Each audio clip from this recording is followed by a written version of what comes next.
There is a very, very close relationship and a positive one between politics and science in policy making.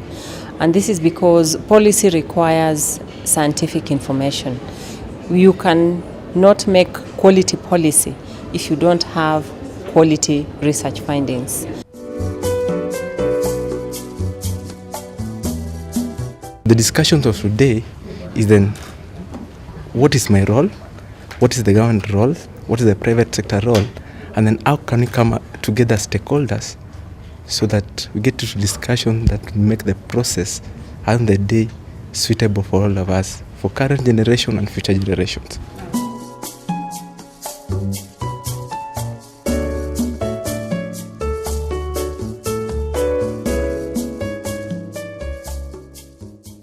First of all, let me recognize the presence of all of you. And Dr. Mwaniki has asked me to talk about the climate change bill. Kenya, you may have read even in the papers yesterday, we are the first African country pushing to have a climate change law specifically dedicated to climate change. And I say that this is very important because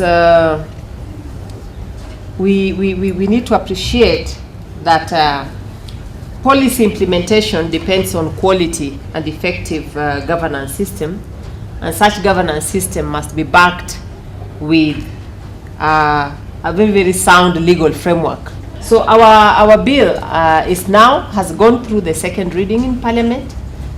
We are assured that it will be going through the third reading anytime soon. And thereafter, procedurally it goes to His Excellency for consideration and sign-off. Our policy too is following on the same pathway, and we are expecting that we will be able to have the climate change policy and law in place concurrently. Normally the policy is supposed to be ahead of the law. But we are very good mathematicians, so we are solving a simultaneous equation in this particular case. So I think that's where we are. We would want to seek your support as practitioners, especially those from the civil society organizations. You are very close to the ground, and we want that once these instruments are in place, you are able to translate them to actual products and services by engaging communities. IPCC 5 outreach program was just there with us also this week, and one of the concerns that were raised is that Africa is in dire need of data, and therefore, Professor Wandiga, we are happy that you are hearing this so that the academia can work and give us data. What are the adaptation mechanisms that they are putting in place? And when we are saying they are adapting, what metric are we using? What are we measuring? These things, those are some of the questions that we expect the academia to answer for us. Thank you so much. Welcome to this session. I welcome each one of you. And the next session we have a strong team of panelists. Today we are talking about evidence-based policy making. And to catalyze that, we cannot just talk about evidence-based policy making without a theme. So it has to be linked to what is it that we are engaging in. So we chose the three approaches, CBA, EBA, and also nature-based solutions. So the first question to all of you, but I will ask Richard to talk to it from a regional perspective, and then Salim from an international perspective, and then Cynthia, you talk to that question from the local context, and particularly the practice that you have from working with communities. And the question goes, what are the main aspects of either EBA, CBA, nature-based solutions, and what benefits do they have for vulnerable communities in Africa? Thank you very much, Ruth, and good afternoon to everyone here. And it's a great pleasure to be here the second time. Your question is timely. At the time, 15 years into the 21st century, the continent is grappling with challenges ranging from food insecurity to unemployment, to rising youthful population, and worst of all, ecological degradation and climate change. And the solutions to some of these challenges sometimes are conflicting, and at the same time, also competing with one another. And so to be able to address the challenges that the continent faces today in a holistic manner, it is quite very imperative to be able to look at which kind of approach can be able to address each of these challenges that I've mentioned. And from an EBA perspective, which is actually part of an overall adaptation strategy, and to put it in simplistic terms, it is actually working with nature and not against nature to ensure that the services provided by ecosystems, whether it is nutrients recycling in the soil, whether it is ensuring that our water continues to flow, our forests provide the services that most communities depend on. These are actually what underpins these healthy ecosystems. And one of the aspects of this ecosystem is to ensure that they're healthy, and sustainable utilization of them must be taken into place. And if you look at this within the context of the other aspects that you mentioned, which is CBA and nature-based solutions, these are actually derivatives of healthy ecosystems, and therefore ecosystems-based adaptation actually constitute the denominator. And so moving forward, it is quite very, very imperative to look at how has this approach fared? And if it's fair, is it being integrated into policy frameworks? And if actually it's been integrated, do we have some lessons learned across the continent? And I think for the sake of brevity, I will definitely stop here and then we'll continue that after my colleague must have said. Thank you very much, Richard. And let me also add my thanks to ACTS for inviting me to this roundtable. Let me say a few things about connecting, not so much about community-based adaptation. I think this audience does not need convincing that it's an important thing to involve the most vulnerable communities in tackling the problem of climate change, but speak to the issue of how do you connect such a very, very localized issue with a global issue at the global level. And I'll share some experiences. One of the ways that we've been doing this over the years is to have an annual conference on community-based adaptation. And this has grown in size and importance over the years. The theme for this year's conference is on measuring and enhancing the effectiveness of adaptation. We run it over 7 days, in which we send everybody out, the international participants. For the first 3 days, they go out in groups of about 20 and spend 2 nights with a vulnerable community that is actually doing community-based adaptation. Just let me share previous examples of how we have done this. This is, I spoke about this year's conference. Last year, the theme in Kathmandu was finance. And at the end of the conference, we came out with what we call the Kathmandu Declaration, which has 3 demands. First demand was for global funders for climate change. Anybody who's funding or funds that have been created for climate change, at least half of that money should be going to adaptation. At the moment, the ratio is 90 to 10. 90% mitigation, 10% adaptation. That's not acceptable. So we demand half should go for adaptation. At the national level, we demand from governments that at least half of the money they have for climate change should be going to the most vulnerable. And one of the reasons we chose Nepal is that Nepal, the government of Nepal has actually made a policy decision, not just 50%, but 80% of the funding they have for climate change goes to the local level. And they've developed a very innovative practice called LAPAS, Local Adaptation Plan of Action, which is done at the very local level by the Panchayat, which is the smallest administrative unit. They develop the plan, and now they get funding to implement the plan. So we use Nepal as an example for other countries to follow. And the third demand is for anybody making decisions about climate change finance, you must be able to tell us how much of your money goes to the most vulnerable. At the moment, nobody can tell us. We demand to know. This is a monitoring and reporting issue. We want to know how much of your money goes to the most vulnerable, and you have to tell us. You have to monitor it, and you have to give this information to us. I'll tell you what happened next. Immediately after our meeting in Nepal, the Green Climate Fund had a board meeting in Songdo in Korea. Several of the people from our conference went to Songdo.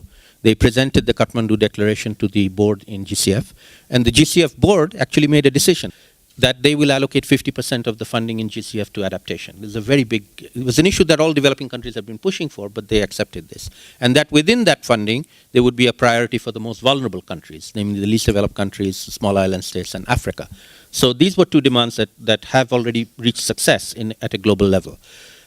So there are various ways in which you can bring the message of the most local communities to the global arena, in the IPCC context, in science, in the funding context, in the global funding, Green Climate Fund, and in this year with regard to the global agreement that we hope will be reached in Paris. So these are just a few examples of how we can make that connection from the very local to the global. Thank you.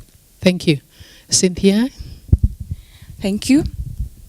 And thank you also for inviting me to participate in this meeting. So I'll speak from the local context, and that is really where the rubber meets the road and where, real change can actually happen and be seen. So in terms of what are the aspects of community-based adaptation, the key ones, as we normally state, is that the community members are really at the center of it. So it's about them identifying their priorities, being supported to actually achieve their visions for development, being able to actually given the opportunity to identify interventions that can actually make a big difference in their lives, significant difference, and supported to actually implement those interventions, or, in the case of, for example, the project I'm working on at the moment, to procure for services that will enable them see, resilient development happening. But also, and very importantly, climate information needs to be integrated into all this, because if, we are working with communities and we are not supporting them to actually access and interpret and make decisions based on climate information, then we'll be doing normal development. So that's the use of climate information in this particular context is what enables the demonstration of, the adaptation additionality. So that's a key component. And then, of course, the community members also participate in monitoring, in evaluating, what changes are taking place, both desirable and undesirable, learning from this, and, engaging with other stakeholders to really inform how other partners actually support them. So those are the key aspects. And then in terms of the key benefits of the community-based adaptation approach, there's very concrete use of participatory approaches. And I'll give examples maybe based on experience. We have worked with different tools. So some of the participatory approaches, partners call them resilience assessments. Some of them call them vulnerability and capacity assessments. But really, these aim to facilitate community members to think through what are the resources that they have, how are these impacted by the different climate impacts, how do these impacts then affect their lives, and then thinking about what it is that they would be able to do within their context that can actually help them to move towards development, achieving their development goals, even in view of the challenges of climate. So we have found that this participatory engagement has really empowered community members. So in some places where we have worked, so for example, in the current ADA consortium, where we work in 5 arid, semi-arid counties in Kenya, engagement in this resilience assessment approach with the communities in Isiolo, for example, brought together men and women. And, in some of these communities, women don't speak where men are. But we have actually seen a change in that. Now the females are feeling confident enough to sit together with the men and also be able to articulate their issues and their needs. And also be able to actually contribute in terms of giving ideas of what interventions can actually support them and make a significant difference, especially in view of their gender roles.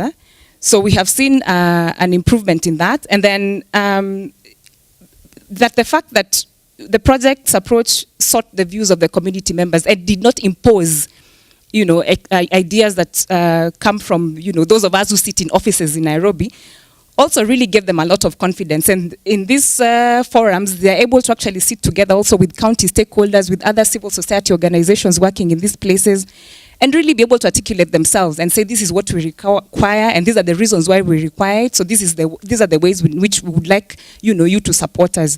And that has been very empowering.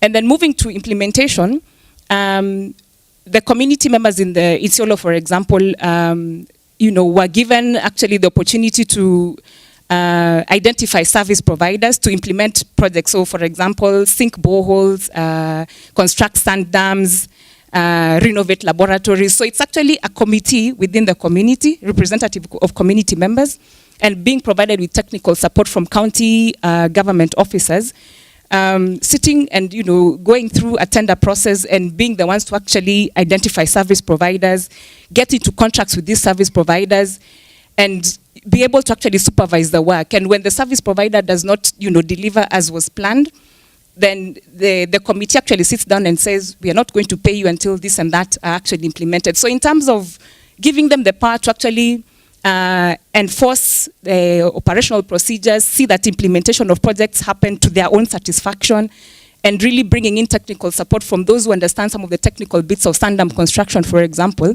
has been very empowering and has really enhanced ownership of these interventions. They've also come up on their own with sustainability mechanisms and built them into the interventions. So this is a very good, I think, model, for how we should actually implement development and even, resilience to climate change. Then it has also enhanced and strengthened partnership. So partnership among community members, county government stakeholders. In some cases, we've actually also, engaged with the corporate sector to really concretely support, interventions that are driven from the ground up, and that has been very useful. And the approach that we are using at the moment, which is basically through a devolved county adaptation fund, we've also seen that it provides a very good channel for getting global climate funds to actually trickle down directly to the sub-county level. And with the structures that have been set up, so the committees of community members and the county level committees, we feel that with this model, the funds can actually end up, a bigger proportion of the funds rather, would likely implement interventions that really directly support resilience at that lower level. Then of course, from these experiences, we're also generating knowledge. We are engaging, for example, with the Green Climate Fund, and they're also actually exploring this as a potential channel to actually use to then channel some of their funds. So there's what they're targeting for the National Treasury, but also they're looking at options of channeling funds directly to counties for climate change. So we see that as a good avenue of knowledge generation and knowledge that can actually be used to then improve practice. So I'll stop there for now. Thank you. Thank you. Stop there for now. What is emerging to link us to the next question is, Richard talked about interrogating the approach and seeing how is it provided for in policy? And then walking back again is, how do we use these approaches to inform planning that will enable us access resources, that will also catalyze the policy makers who say, hey, communities have capacity to deliver and to oversee their own development. Now, my question goes to, it will go to Dr. Richard, Dr. Kaudia, and Cynthia. The question is about existing policies and legal frameworks. How do these, how we have policies currently, how do they support these approaches? Are they provided for? And I would like to hear it from Richard from the region. What frameworks do we have in the region? Are they facilitative? How are these approaches provided for? There are declarations that are made. How can we enforce that? And maybe give us the regional and national link. How can Kenya then implement what is agreed upon at the regional level? And Dr. Kaudia, you'll tell us about our local context. Can we see CBA, BA in our policies? And then Cynthia, are these frameworks facilitative as you work with the communities in Isiolo and in anywhere else? So let me start with Cynthia first. Okay, thank you, Ruth. So we start with the National Constitution and its provisions that really facilitates community engagement in development processes. So the provisions on right to sustainable development, partnership, there's equity and social inclusion, which we have really, would I say, implemented in practice. There's the devolution as well and governance of resources. So this has really helped, especially in ensuring that communities can actually engage with their governments at county level and make sure that development happens, and they can actually practically inform that development. So that has been very useful. Then I'm also aware that in our national medium-term plan 2, there are actually deliberate efforts to integrate climate change and gender. So there was a workshop that was held towards the end of last year, and I think that if these aspects are concretely integrated into that overarching planning process and document, then we should be able to actually see more concrete implementation, of adaptation that is, inclusive of the genders. Then maybe one more is on public participation. I'm not sure whether I mentioned that. So that's also provided for in the national constitution and is also recognized by our the draft national climate change policy. So I think these provisions are actually very facilitative of implementation of community-based adaptation. The only thing that perhaps I may have missed in my quick, look through the draft national climate change policy was whether it speaks to the importance of climate information. That is something that I didn't quite see, but perhaps, the ones who are more well-versed with this could shed more light on whether that is something that, it speaks to, and if not, whether, because it's still draft, there are opportunities to actually integrate, or whether there are other policies that, speak to that we can closely link to our draft national climate change policy. Before I start, I must make it very clear that policy is the biggest driver of change. No matter what happens, if it doesn't upstream to fit informed policy, then it has no sustainability. And therefore, to ensure that your question of which policy frameworks or mechanisms exist across the entire continent, well, there are a lot of them. But the question should be, so what are they doing? Are they being operationalized? And the answer, we all know what is actually happening. So if we look across the entire continent today, and if I start with the case of Kenya, you take the National Climate Change Action Plan. If you go through these, if I take EBA, for example, it is mentioned but not necessarily mentioned as an approach or a strategy to address climate change, but sounds like a silo. Then the question now should be, so what needs to be done within the continent to ensure that at least policy work and what actually happens on the ground actually provide the vision and the way forward to inform policy and actually operationalize those policies. And the first thing to be done is what I call educationalizing these approaches within policy frameworks. What do I mean by that?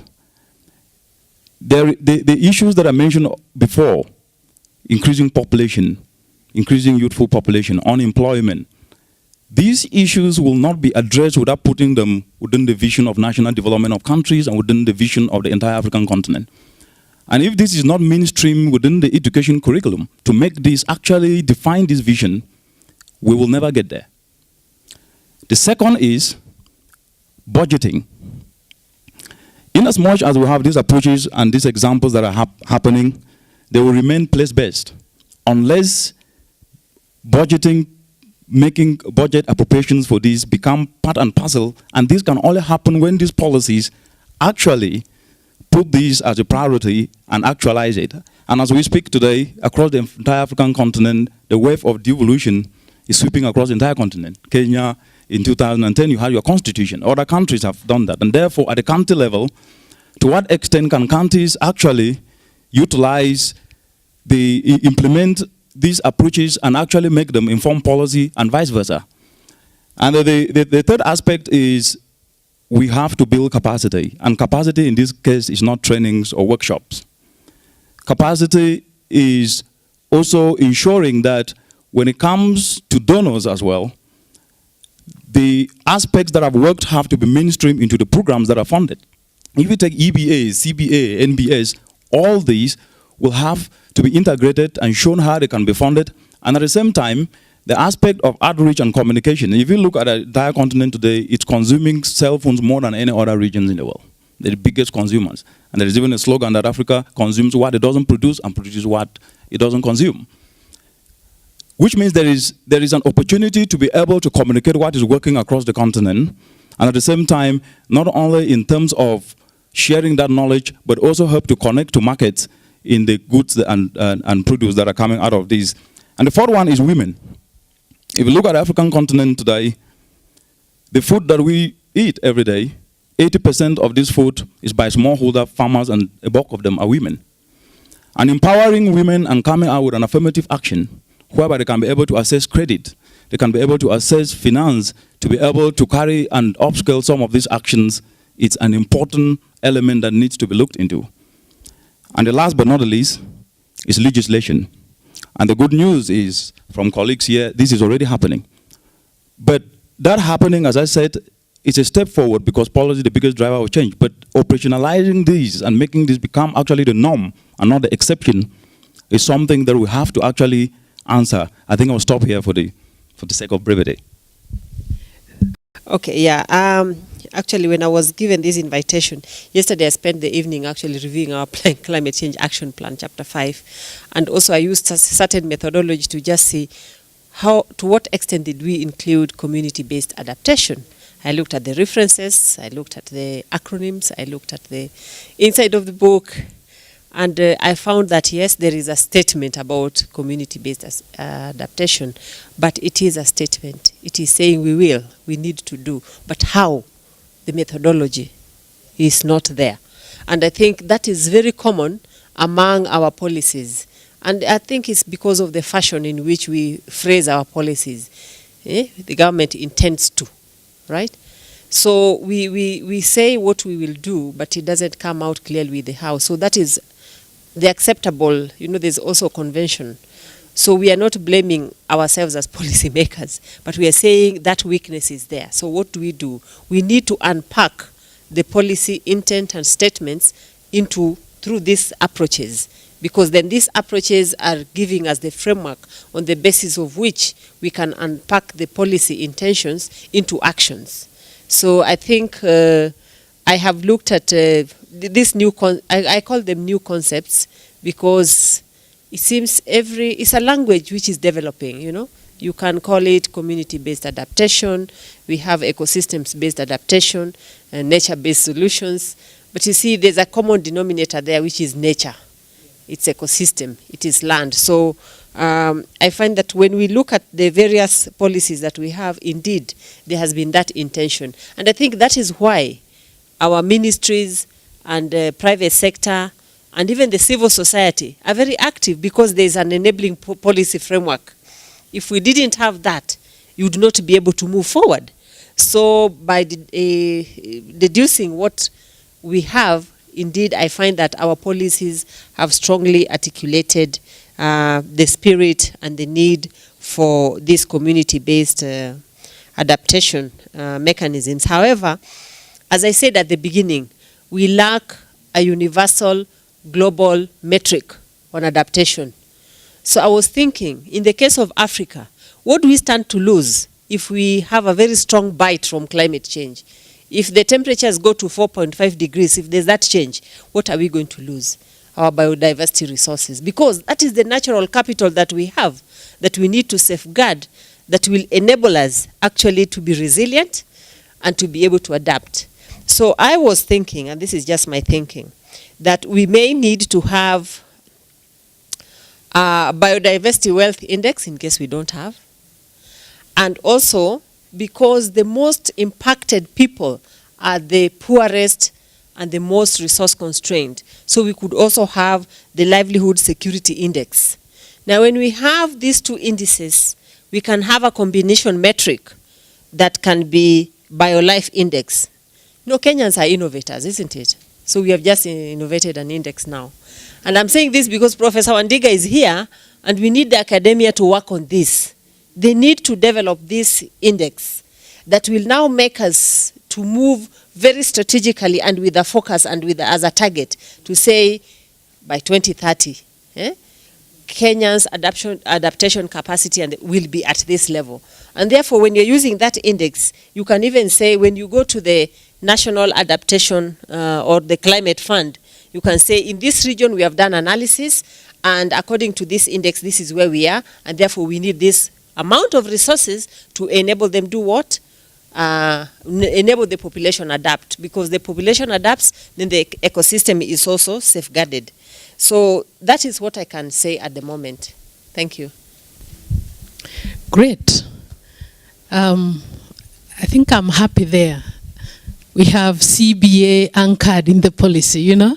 And then the challenge, it's like we are also going home with homework to see how we have developed our tools, our CBA tools. We have a guiding tool that we have developed where people go to and get the process, the how to do CBA. Then we need to look at it, is it having reference to our, is it being referenced to our policies? What is the link and how is it being packaged to enable implementation? At this point, I would like to ask if someone has some experience about the counties, how have they translated the policy frameworks that we have at the national level, particularly in developing their county integrated development plans? Thank you. Thank you. Lucy Waroinge, the African Conservation Center. Thank you very much for this forum and for all the panelists. You've really inspired our minds to think deeper to what we need to do and what we are doing. And I just want to make a very quick response on the question on county, at least in as far as one county we've engaged with, which is Kajiado. And I just want to say two things. Our observation is that on one hand, there is definitely lack of technical know-how and capacity, both in understanding the framework of community-based adaptation, and that may be just a factor of that it's a matter of time. Cynthia will get to them soon and help them with the frameworks, I hope. But just to say generally, when they set up their own CECs and the various technical offices, there isn't necessarily capacity within the individuals who are heading the environment sector, those doing livestock. And in the work we do in the rangelands, there isn't much in terms of terminology of community-based adaptation. However, there is a great understanding of the diminishing resilience. So in one sense, there is knowledge, but it isn't necessarily packaged in the understanding of a community-based adaptation framework. But in a meeting that we had with the county governor and his officials in livestock, agriculture, wildlife and tourism in November, in that workshop there was a real cry, both among the leaders and the participants, that they recognize their rangeland is getting degraded at an alarming rate and is also less productive, even where it isn't visibly degraded. They're not able to carry as much, be it livestock stock or in the areas that are marginally agriculture. So my second point is to say that there is, however, even though there isn't technical capacity, there is an awareness that something needs to be done to improve the productivity of the rangelands and to improve resilience. So I think there's a great opportunity for community-based adaptation programs that at the grassroots level would help enhance that resilience. And what we are finding is that they want to include those in their spatial planning, so that they're not just planning in terms of zoning what will happen where, but how do we make the land more productive, more resilient, and less vulnerable to climate shifts and harsh weather conditions. Thank you. When the first final draft of the CIDP came out, despite the engagement with the committees for climate change adaptation during the consultation processes, nothing close to disaster risk reduction or climate change adaptation reflected in the county integrated development plan. However, because our initiative had from the very start engaged with quite a number of the county officers, this issue was raised as a concern, in that they were saying, we've been doing a lot of work with the ward adaptation planning committees, and there's a lot of understanding on how climate change is affecting them, and they've also been able to articulate what they want to see done to enhance their resilience to impacts of climate change. But the CIDP in its current form doesn't seem to reflect that. So then one of the members of county assembly, I think it was one or two of them, who had really engaged with the process and really understood it, actually requested that a review of the draft CIDP is done. And so they brought in members of the County Adaptation Planning Committee together with other county stakeholders to look through the CIDP, draft CIDP. And through this process, they were actually able to now feed in climate change adaptation and disaster risk reduction in quite a number of the section of that CIDP. And so, of course, the plan is that you know, as they go into budgeting, as they go into implementation, and even the annual reviews of the CIDP, They'll be looking at what are the interventions that the county government is supporting that, enhance adaptation, and where there are gaps, what is it that they can do to actually fill them. So that's an example of how, it has happened in one Thank you. What is emerging is that the CIDPs could be in place. They may not be having issues on climate change adaptation. So it's an area of concern. How can we then facilitate or support the county governments to assess CIDPs so that climate change is included? Thank you very much, Ruth. I just want to comment on the challenges Alice has thrown on how do we measure adaptation. Let's begin to look at it this way. We have come this way because of resource use inefficiency. So if we take a crying call that do more with less, that would give us the efficiency. And let me explain this. In Africa, it takes us 8 tons of our resource to make $1,000 worth of whatever you want. In Latin America, it is 3.6 tons. And in Europe, it's about 0.8 kilo. So the Europeans are more efficient in that way in using their resources than Africans. So if we can look at the resource use efficiency, then we will be defining adaptation. That is the simplest way I can think of it, because whatever way you think, biodiversity differs from place to place and what have you, but the resources may be different, and how they use that resources is what is going to help us save the world and save the earth. My name's Sylvester Kiai. I work with Kenya Water Industry Association. I want to pose 2 issues here. The tradition of planning, the tradition of policy making has been that the national government comes up with a policy and a legislation. And then that cascades downwards to wherever we are talking about, whether to the community, to the county levels, or to whatever other levels downwards. As of now, we are informed that the national policy under the related legislation on climate change is still in the making.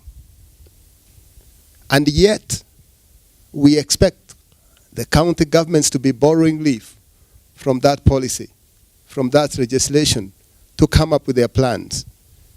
I think we need to be a little more realistic. We need to unclog the process that is holding back the policy and the legislation in order to be able to facilitate what is happening at the county level. That is one issue I thought I needed to raise before we finalize this. The next thing I would like to raise is concerning the sustainability that we have talked about. It seems to me that we want to do everything to be able to attract some funding from the climate fund. To my mind, that's okay. But we cannot base everything else on that. I would only want to use that as leveraging. We must be able to create our own local resources to sustain what we are telling the communities to do. Number 3, I'm not too very sure about the information that has gone out to the communities in terms of what we are telling them about climate resilience. I'm not too sure that we are not suffocating them with a lot of jargons coming from the scientific world, other than sitting with them and kind of explaining ourselves, what does this mean? How does it relate?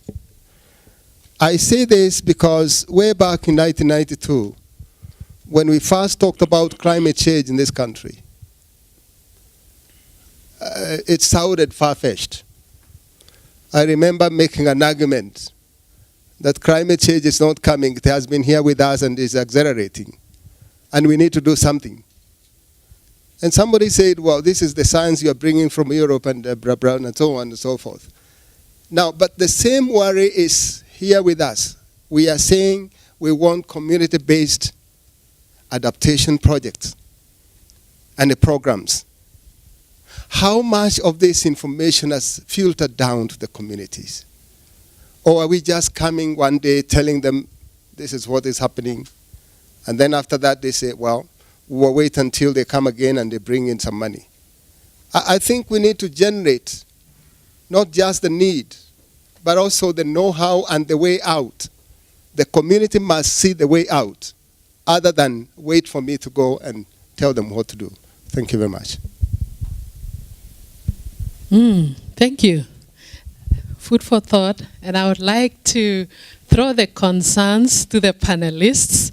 And as you respond to what Engineer Kiai has brought to the table on sustainability, the issue of local funding, and also the policy making process, where we are looking at policies providing the way.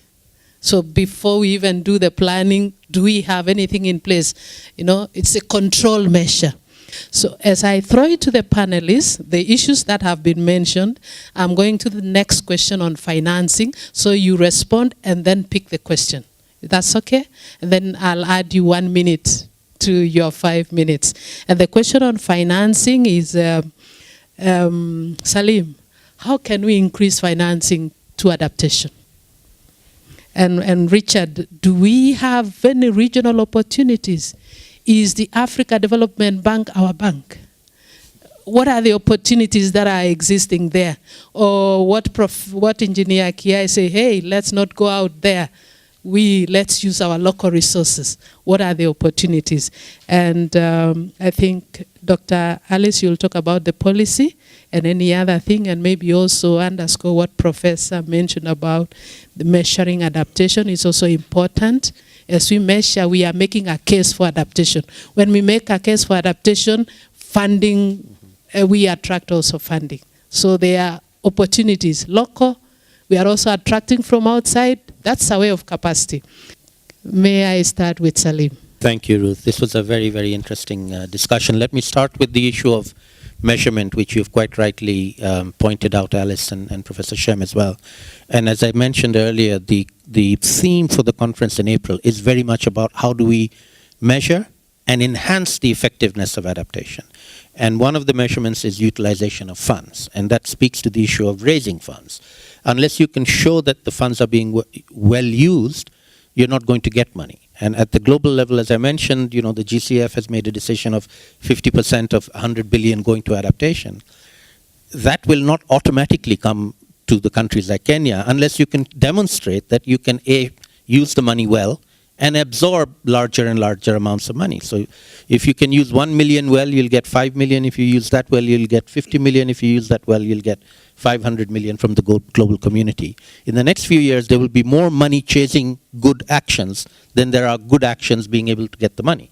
So it will be a competition for who can demonstrate good ways of spending money, good ways of monitoring what we are doing, good ways of measuring what the outputs are, and demonstrating that this is money well spent.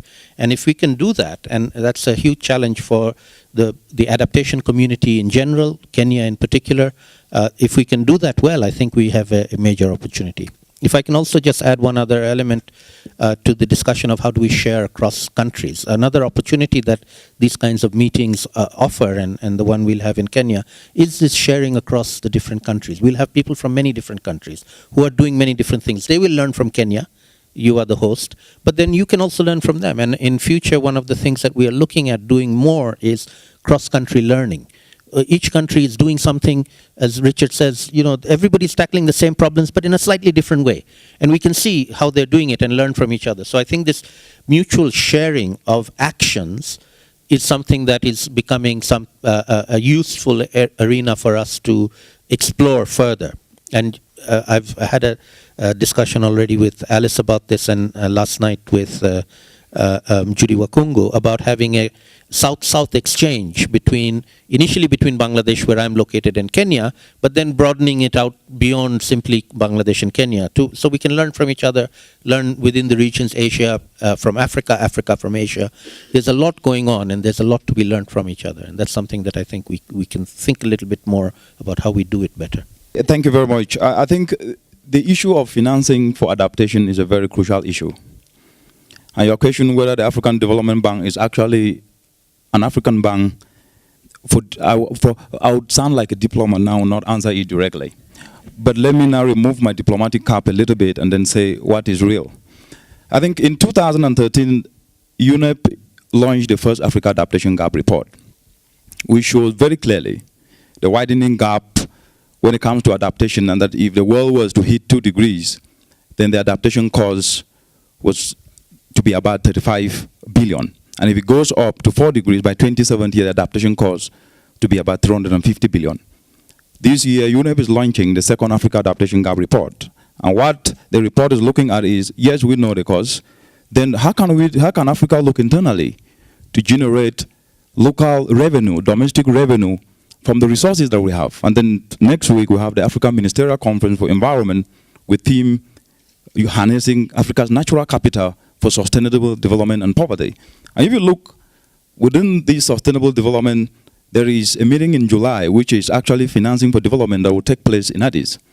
I'm bringing back to the colleague's point, which was creating local revenue is key. Yes, I agree.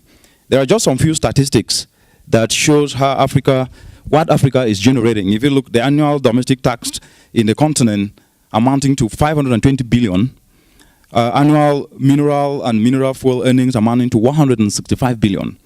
International reserves attributed to continent standing at 400 billion.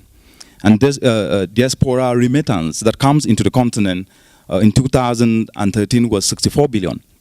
And as we speak, the official development assistance, what we call ODA, is actually dwindling or shrinking.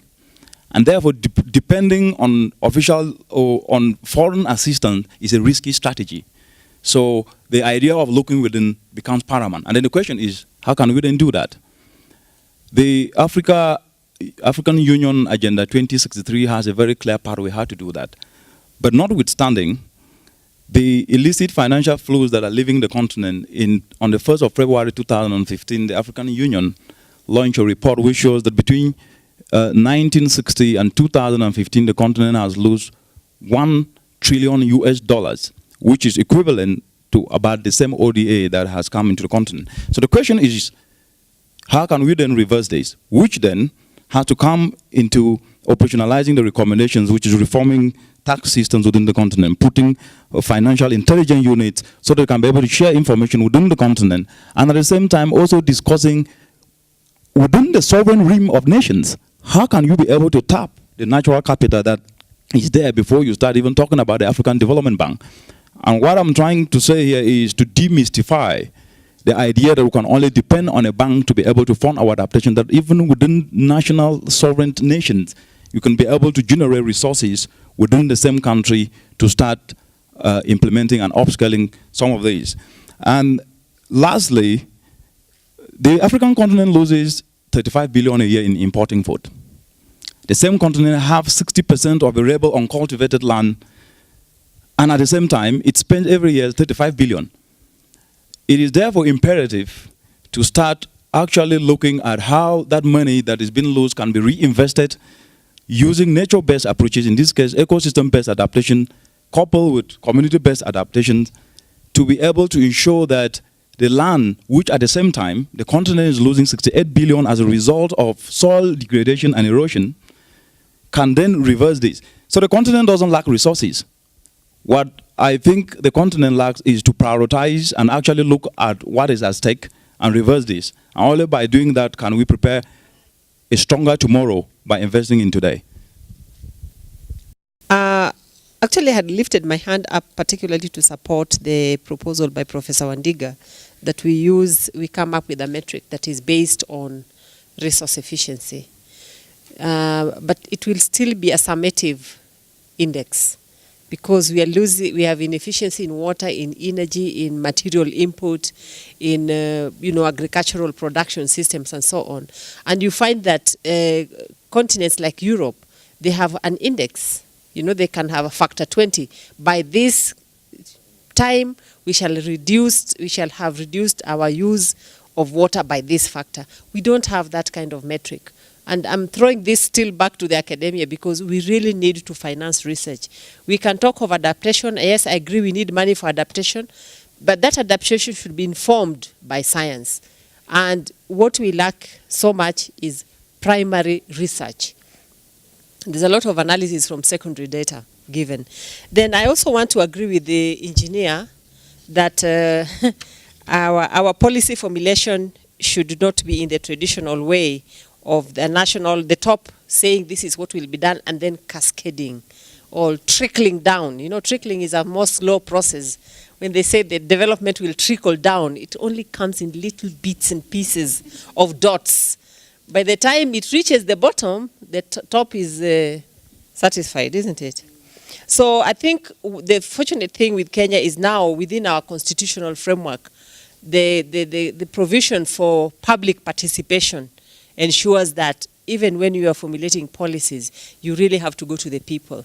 I think Deborah here will attest to it, that when our ministry was formulating the climate change policy and even the green economy strategy, we have had to undertake county consultations. At the end of it, we have to prepare a process report that shows clearly how did you arrive at that policy, because otherwise the Parliamentary Committee on Environment and Natural Resources will throw the document away and say people were not consulted, there was no engagement. Thank you. Thank you. Cynthia, you have something to add? Thank you. So from a practical perspective, I would also be very keen for us to really explore how can we unblock unclog the policy making process.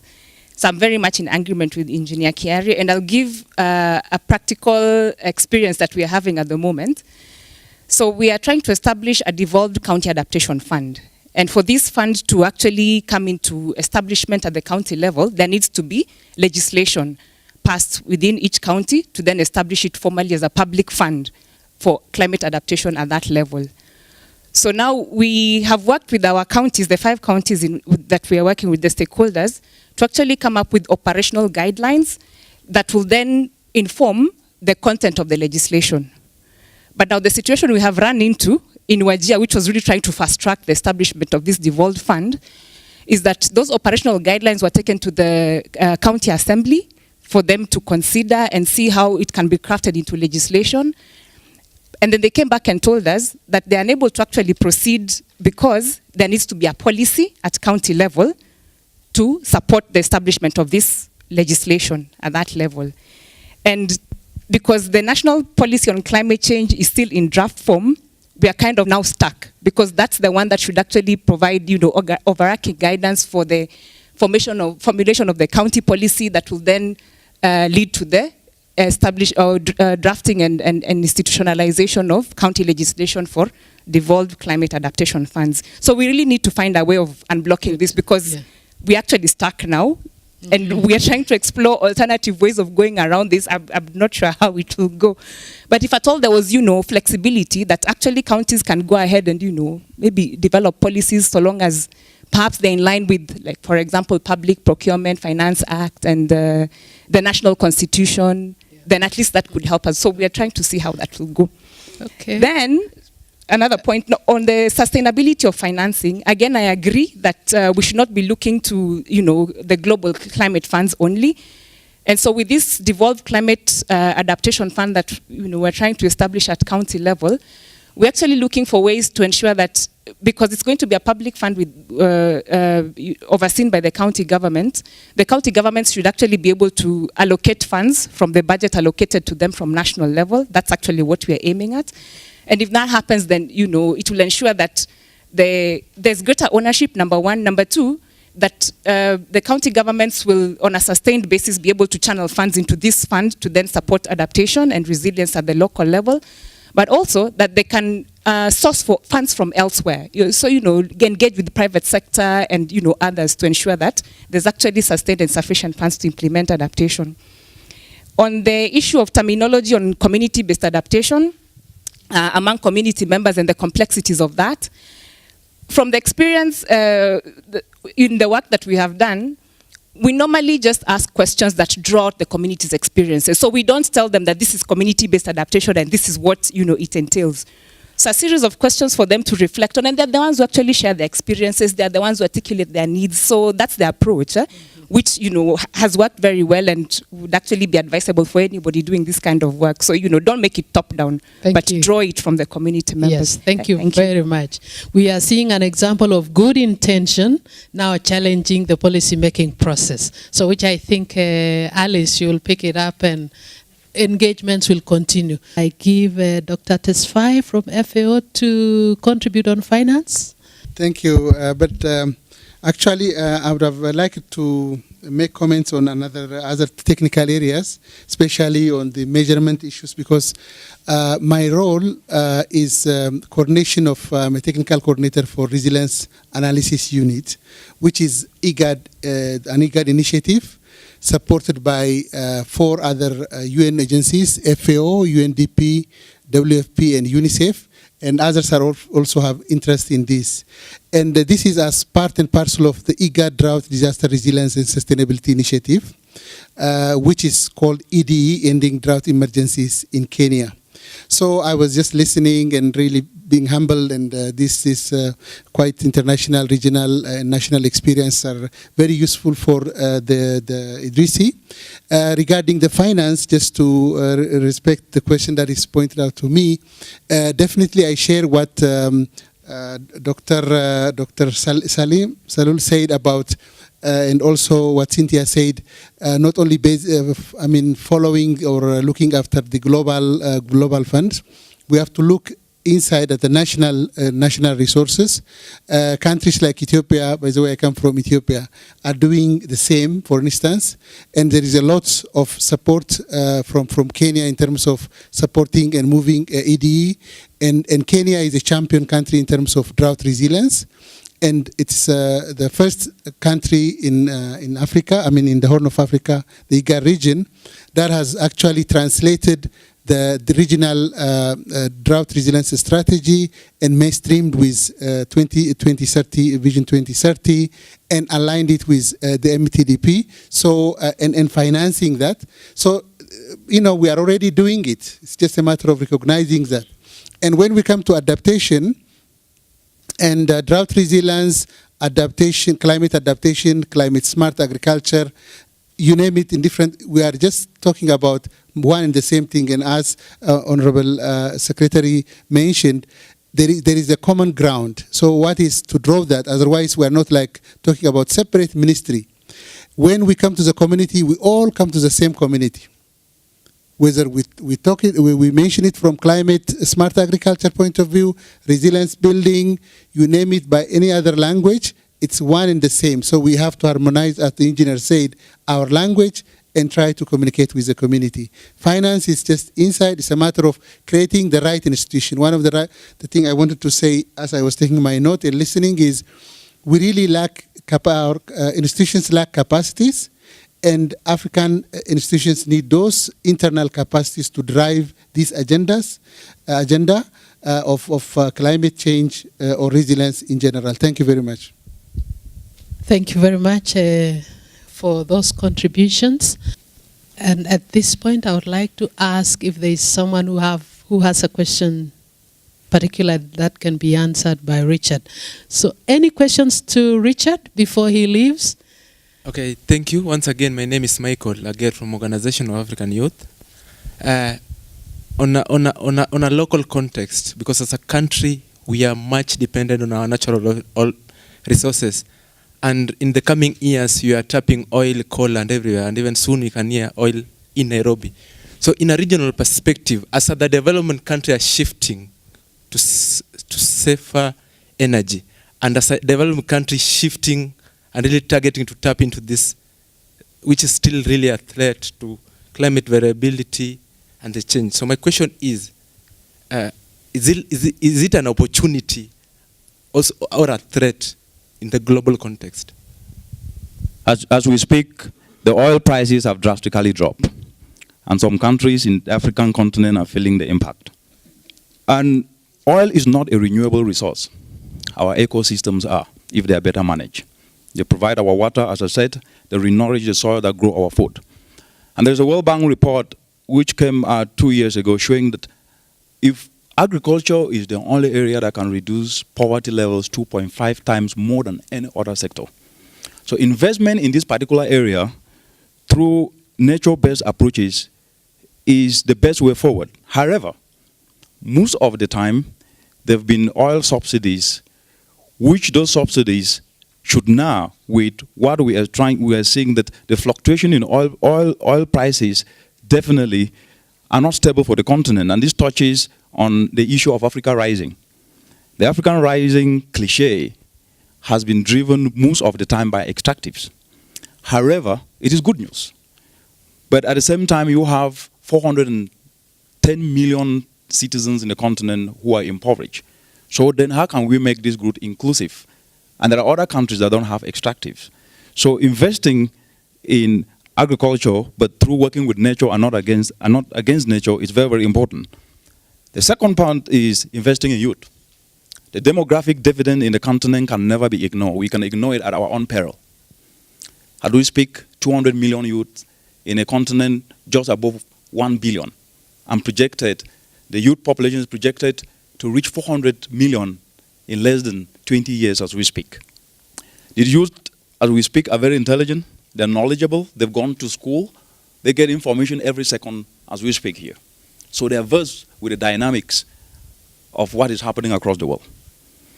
And therefore, investing in youth education by putting policies in place which can then actually help even this to ensure that these youths can be able to embark in agricultural subjects, but working and looking how ecosystem can be integrated, mostly from the perspective of providing incentives like scholarships, so they can be able to start studying these subjects, and actually not only these subjects, but also entrepreneurial subjects that can actually create employment for them. It's quite very, very important. And lastly, but not the least, which I mentioned, is women, women, women. The continent must invest in women, as I said. And if we miss investing in youth and women, definitely we'll miss the future. And in the words of Nelson Mandela, where he said, an Africa where everyone wishes to see, education equals empowerment. And therefore, if we educate the youthful population and also ourselves, we will not only have an Africa that can feed itself, but an Africa that doesn't experience the fear of want. Thank you very much. And Prof, we have talked a lot about research, and Alice is really championing that. And we are seeing most of the time our experience with research and policy making, the policy makers complain that researchers develop things that are not understandable. You agree with me, Salim? When you present the IPCC reports, you must kind of do a training for the policymakers to understand what do you mean by this word and the other one. So to you, Prof, how can research, science and technology contribute to creating an enabling environment, particularly for enacting policies that stimulates private sector involvement in adaptation initiatives? Let me start off by saying that our principle is based that everybody contributes to knowledge. That's the principle we follow in the Institute. So you don't go to a community and think that you are the only one who has the knowledge. That community also has a lot of knowledge. And in doing so, we are trying to coordinate the many knowledge centers to see how we can help it solve the messy problems that are created by climate change. So if you are a water scientist, you are an engineer, you are what, you are a poet, you all contribute to the solution of climate change in one way or the other. If you are a poet, you can write a very good poetry persuading the population on how not to mess up with the environment. So having that as the basis, then you can see that we are going to learn from everybody. And what we need to do in order to transfer that knowledge is to ask the question. Like, for instance, when you go home and you see that the shelving of the maize cobs, and you put them in a sack, and you have the long club and you're beating it, can you ask yourself, how else can we do this? There's an Indian who came here and looked at that and went back, an engineering background, and he came up with a dishelver, which is like this. You put the cob in and you just turn around and the maize comes out and you're left with the cob. That is innovation. That is a very simple innovation, and in an hour or two you'll have dissolved one sack of maize cob. Let me give another example. You look at rice planting. The most heartbreaking chore is to pick one piece of rice seed and plant it all along the line.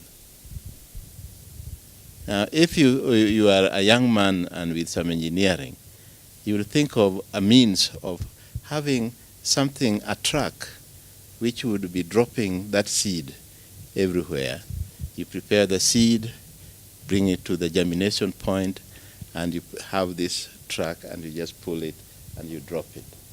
And again, I'm using examples of how our Indian brothers have transformed innovations. That is not innovation which we in Kenya are looking for. In Kenya, we tend to look for innovation to come from the north, and we tend to compete with the north. But we forget that the innovation is within our families, our village, and what we have. And what we need to do is to look at some of the chores that are really breaking the back of our people and say, how do we do it better? And if we do that and challenge the young people to come up with the good ideas, to see how we can do that better, then we will be transforming the society, we will be transferring technology, but it will be our indigenous technology. Thank you. Simplicity, referencing to the needs of the communities, taking that into the account, and innovation is coming in. And I would like to open it up to discussion. We talked about how research, science and technology, how can they contribute to creating an enabling environment for enacting policies that can stimulate private sector? That's the question. So as you contribute, how can we do that? How can that happen better? And Prof has mentioned some starting key points. Any other contributions from plenary before I go to Professor Katebe? Yes, there's a hand there. My name is Simeon Dulo from the Institute for Climate Change and Adaptation. Now, I'm a civil engineer by training, but the key idea is the challenge in bridging the gap between research and practice. I would pose a question that how many industries in Nairobi today have the confidence to bring their problem to an institution to tackle it, even when they know they don't have the capacity? So my key problem here is the linkage. If we can link the two. In engineering, we've been talking to industries out here. When they have a problem, it is their return time which is the question. They want the problem sorted out in 1 week, in 2 days, to get the industry moving. So mechanisms can be put in place, but the question is, how many industries out here have the confidence to approach an institution to do the research and accommodate a long-term solution to a given problem. So there's that link which is missing. Steel industries are trying it right now. A lot of linkages between universities and the steel industry. Last week there was a launch just across at Rosa, and Chandaria industry was doing exactly that. Being able to address problems in the industry through involving the practitioners and the researchers. So the potential is there, the capacity could be there, but where is this link and who is working on the link? The other thing again is the example, Professor Andiga is my director at the Institute for Climate Change. The example he used on the approach we have adopted at the Institute. Each time we look around the applicants we've got so far, there is nobody so far, I would say, is from the music profession. And once I had a class and I was asking them that indeed, when we say we need every professional, they asked me, what would musicians do at the Institute? I said, my friend, we are wasting time and energy predicting floods, yet we can't listen to the songs the birds are playing out there. Can we interpret that? Every morning, what sound you listen to if you are somewhere in Budaiga, somewhere in one of these estates, it's the sound of what? And they're the same birds which move seasons by season looking for suitable environment. So if indeed a musician can track this for us, do they sing with a sharper tune during stress, with a lower memento during stress? That's enough for prediction. We don't need equipment. Thank you. I think that's good. That's good. Particularly bringing out the linkages aspect and who is supposed to follow that. Good afternoon. I want to thank you for inviting me for this session. My name is Helen. I come from KIPRA. KIPRA stands for Kenya Institute for Public Policy, Research and Analysis. And I'm going to speak mainly to my area of expertise because I'm an economist. I focus mainly on energy. But I want to bring out the issues that have not been addressed mainly in this forum, and that is the capacity on how renewable energies can play in reducing the degradation in the environment. And for this fact, I want to maybe draw attention to the technologies that can be derived from what the energy sector is doing, particularly from the energy sector where we have the fossil fuels competing over the renewable energies. And as you can see, as for now, we have the geothermal energy, where we try to see that we reduce the prices of energy through the geothermal energy. And in terms of geothermal energy, we have the technologies that have been put in place. These technologies are very useful. First of all, we tend to have technologies that reduce emissions. For example, in geothermal, we have energy technologies that are binary, where we have them in that they reduce the carbon emissions, and in that way we can be able to tap the financing that we need in terms of reducing what we have in the environment. Like, for example, we tend to have carbon credits from what we do in geothermal grounds, and then apart from that, we tend to have to reduce a reduction of environment by creating animal loops in the environment.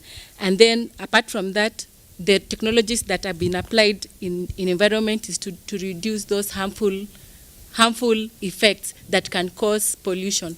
For example, we tend to have pollution when you do geothermal engineering. Those pollutions may affect the biodiversity as a whole in terms of animals. We reduce the animals who are available in those sites where geothermal engineering is being taken place. And for this, I would like to suggest that when we are discussing the issues about climate resilience, we should also consider energy perspectives.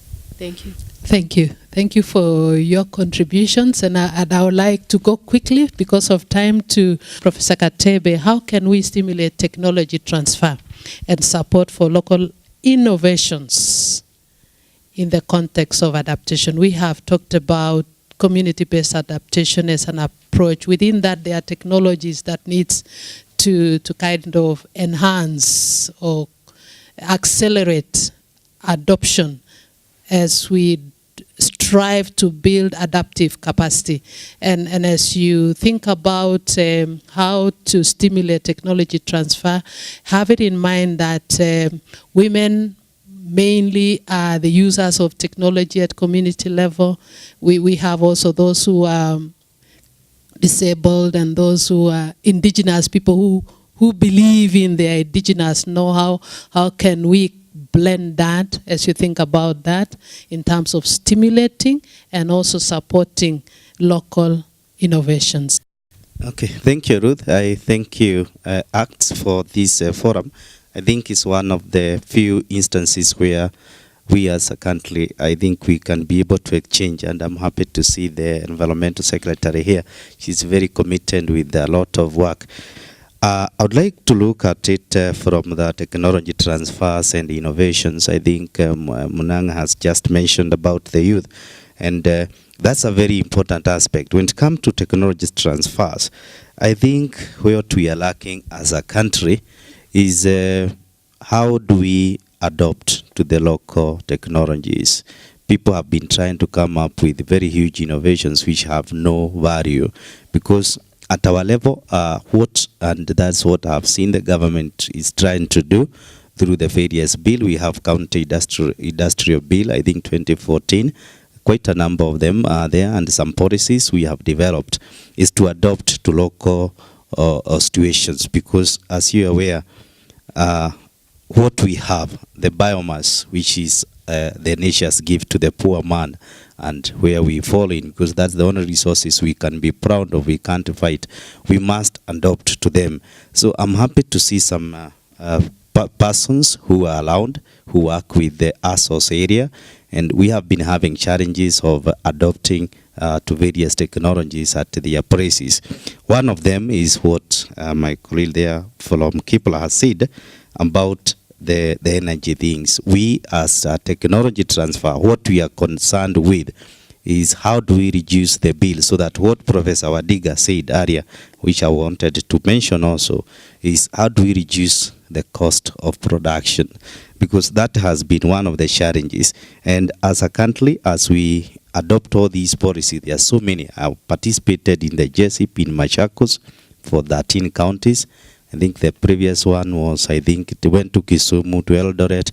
So, but all these policies are not showing, and I think that is where our environmental secretary should come in strongly. How do we connect all these various policies and the bill so that we have a common ground? Because if you look at all of them, including what is coming up in CIDPs, they talk of all those things.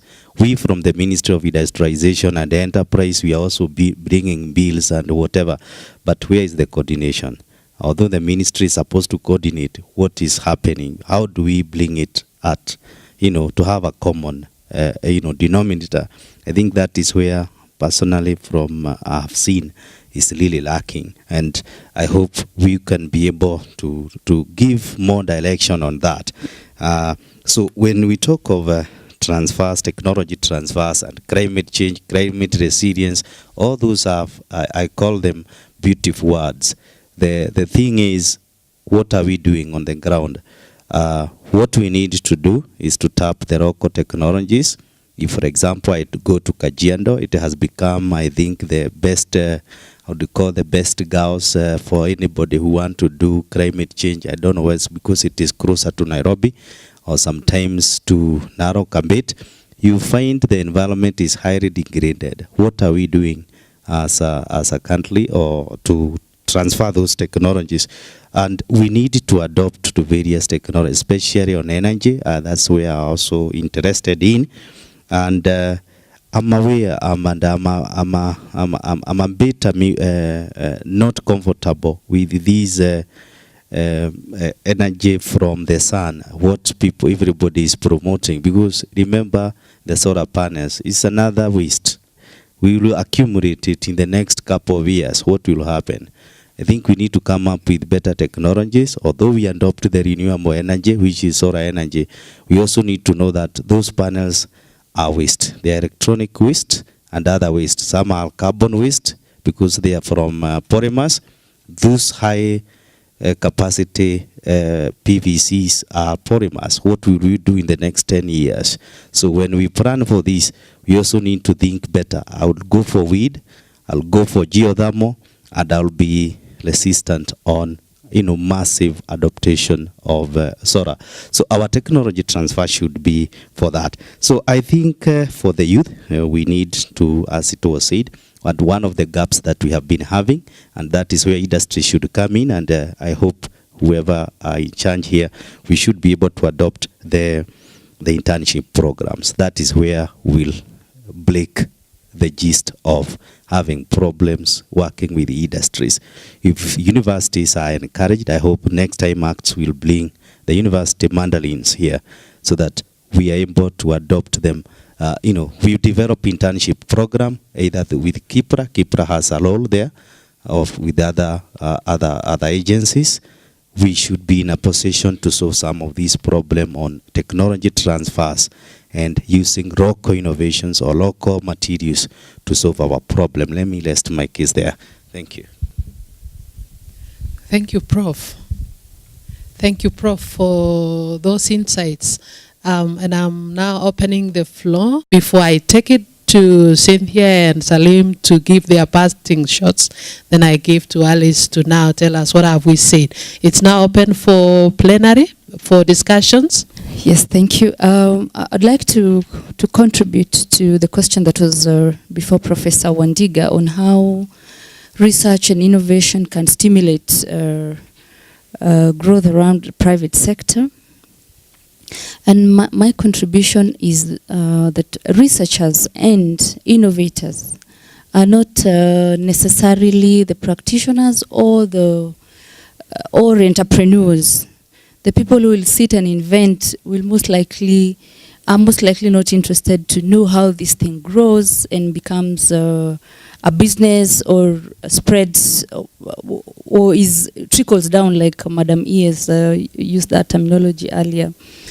And so from a planning and a government planning perspective, in my view, there is a very huge gap between the research and innovation to practicing or creating entrepreneur units around the innovations that have been done. So I would propose as a policy intervention the need to address that vacuum, to address that gap, to create what I would call incubation centers, to be the gap between the practitioners or the private sector and the innovators who are mostly researchers. Right now, I know there are pockets of that, we know the Climate Innovation Center that is trying to incubate climate innovations. But that's just one, and we know they can't handle everything. I think if that is introduced at policy level from a planning point and becomes government-driven, not interventions, pocket interventions here and there, I think that would really address that gap that is there. In climate change adaptation, if I can come to the topic of the day, there are so many, and I may have missed what Dr. Salim spoke about, there's so many community level innovations, easy technologies that people in Narok may be doing, but people in Kajiado don't know. But if you're in Kajiado, if you wanted to know how people are managing water or harvesting water, where would you go? Where is that innovation? Who is the custodian? Who is the trustee? Who is taking care of it? And that's the gap I'm talking about, that from policy level, planning level, that needs to be addressed holistically to cover all the sectors, all the areas, and for our case, to cover the climate change adaptation innovations. Thank you. Thank you for those contributions. Thank you. Okay. Thank you, moderator, once again. As a young person in house, I'm honored to be part of this and be welcomed by ACTS. So my contribution is in technology because young people play a critical role in innovation. And how do we provide that enabling environment? And another key concern in science and technology it's clear we need research. Is it clear on the funding? Should it be through a policy that what % of our national budget should go into research? Then clearly, what are the targets? What are the clear indicators of such? As a country, the problem you have is issue of data. How can I get a primary data? We must have, because for example, we have organizations like ARTS who are doing good things in research. But again, the government must take role so that, for example, if you want primary data, can you go to the institution and get it? Because, for example, even in our statistics, can I go to Kenya National Bureau of Statistics and get specific data of even communities that are adapting to, are embracing community-based adaptation? And then again on leaving no one behind, and I like the aspect of even involving musicians, involving everybody on board, because it shouldn't be a one shoe fit all. There's some communities that even in our context that can embrace community-based adaptations, others can embrace economy-based adaptation. So it shouldn't be a one shoe that fit us all. And that still has been our concern with our national policy. So that we need to unclog the systems whereby if in Kajiado County, it can help them, if what can help them be given to them so that it fits them. And then another aspect on issue of financing, our main problem is that we expect much from development partners and donors, but we assume the people we call as primary consumers, people we call them as community, these are people who should be our major development partners in embracing these projects. So again, because as a community, what is the adaptive capacity of young people? So it's very imminent that as for example, as a ministry, because for example, we are the young people, the women and the marginalized groups are major hit with this impact. So the question is then, what is the adaptive capacity of such groups? Thank you. Thank you very much. You have brought out important things on data. Where do we store? How do we access that information? I'm standing now so that you see how tall and how beautiful I am. Next, please. Yeah, my name is John Barria. I am an environment journalist with the East African. Sometimes I write for the Daily Nation. My question is to the researchers.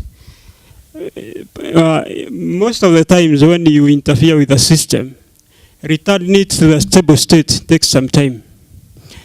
We had systems that worked in this country, in much of Africa, for thousands of years. Come colonialism and everything was disrupted. We have done much worse than the colonialists ever did. We have destroyed everything.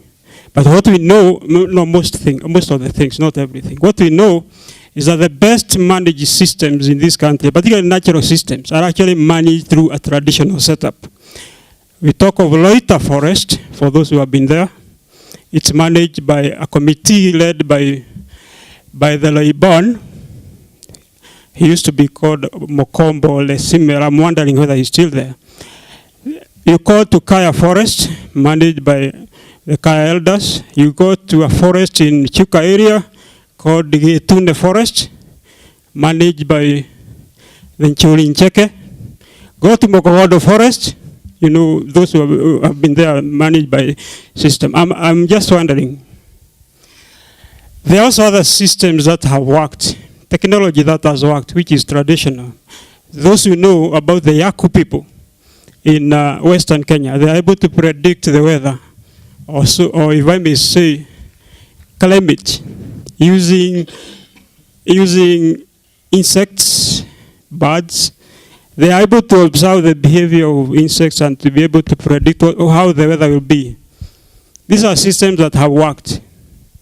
I'm not sure, but I should be asking this, but has there been such a shame among our researchers to an extent that you cannot unearth, you cannot even try to unearth what it is that worked and how you can actually revive that and actually make in a way that can actually be appropriate to the situation that you are dealing with today. When you look at that policy, is there anything at all to do with setups that had worked for this country and other countries for thousands of years? Thank you. Just a couple of interventions. One is just information.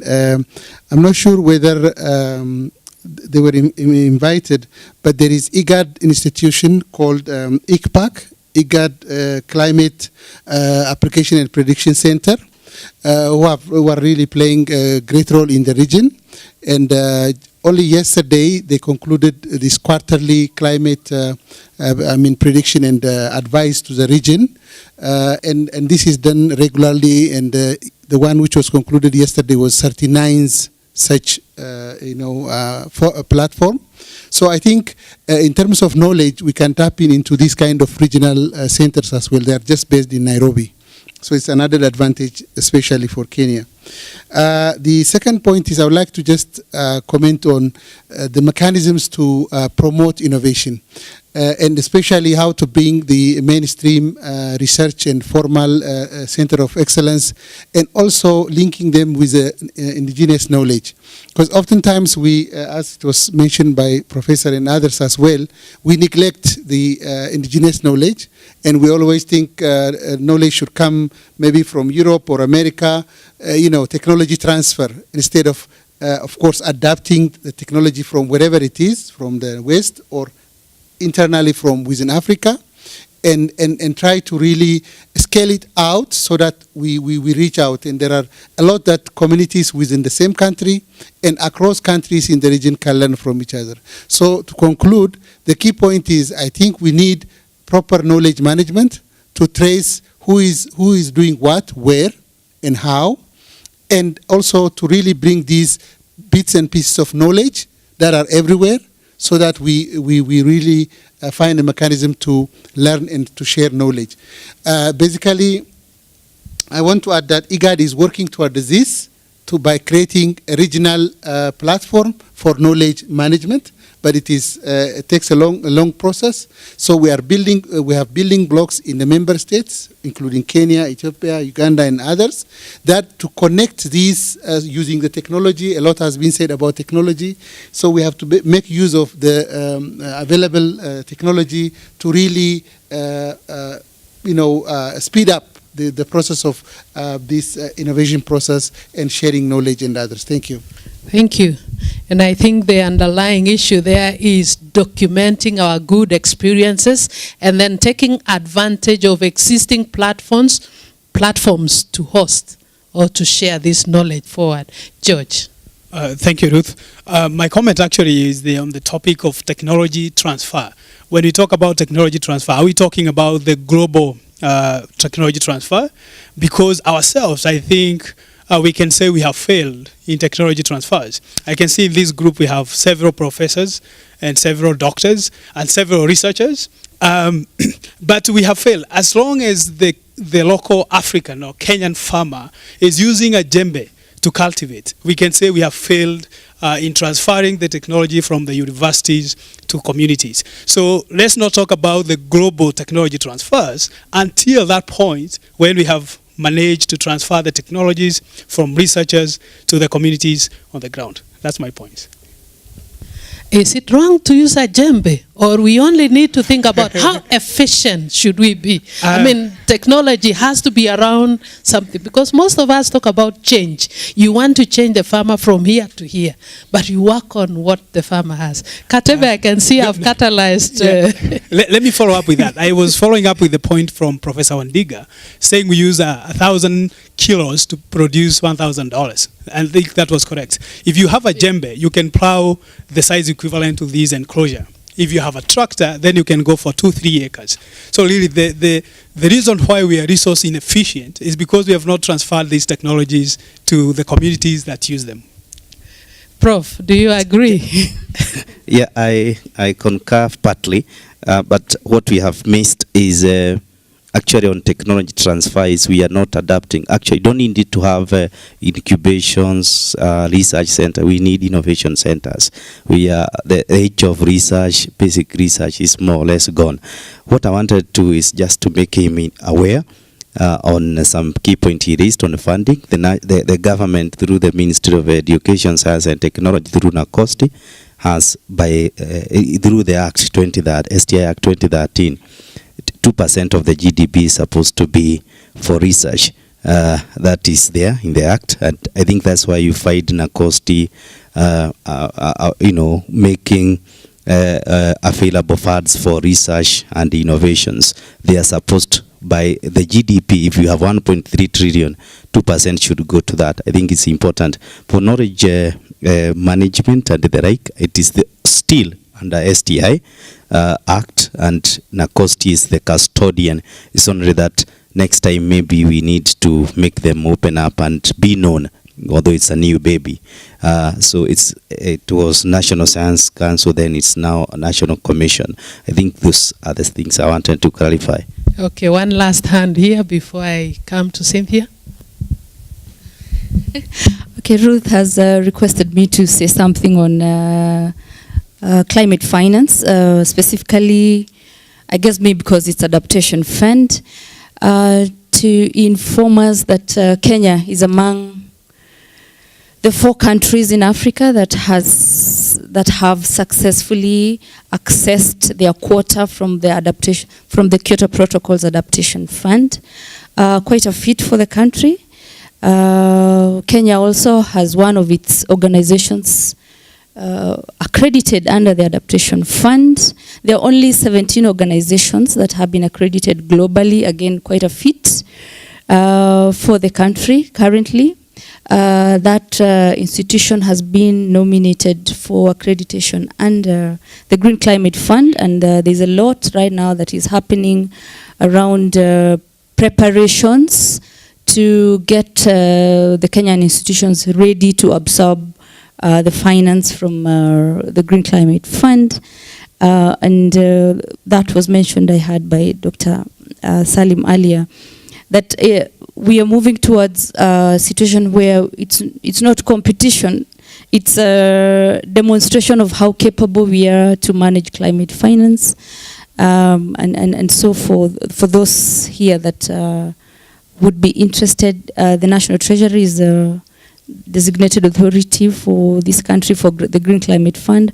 Our Ministry of Environment is a designated authority for the Adaptation Fund. So you can contact those two and NEMA, the national implementing entity, for further information on how you can contribute into getting Kenya ready to absorb climate finance. Thank you. I didn't want us to miss that information. So I think you have the millions now. I don't know whether you have disbursed. So we'll follow it up and see what's the progress that we are making. Can GCF accredit NEMA? Can they fast track NEMA as an NIE? Or will they consider other options or other organizations? So Cynthia, what have we said? Okay, thank you.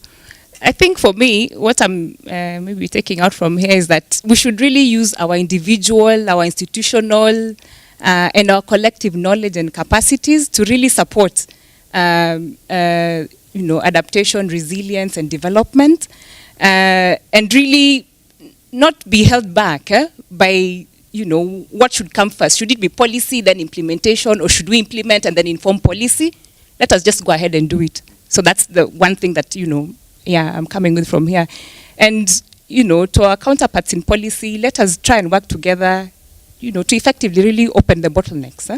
So for me, I'm really keen on how can we open it up so that we really facilitate implementation of what needs to happen. And then, of course, the issues of measurement, that is also very important. We need to really demonstrate concrete evidence. And not, so much for purposes of accessing funds, that is one thing, but really to show that this works. And, for our target beneficiaries or our target groups, the change that they experience should be something that is visible, something that they actually are happy to sing about, so that it's not so much us always going to conferences and saying, these are the results. We can actually get a representative of the communities and they can confidently speak to what change has come about as a result of the support that, we should all be giving them. So that's it for me. Thank you. Thank you, Salim.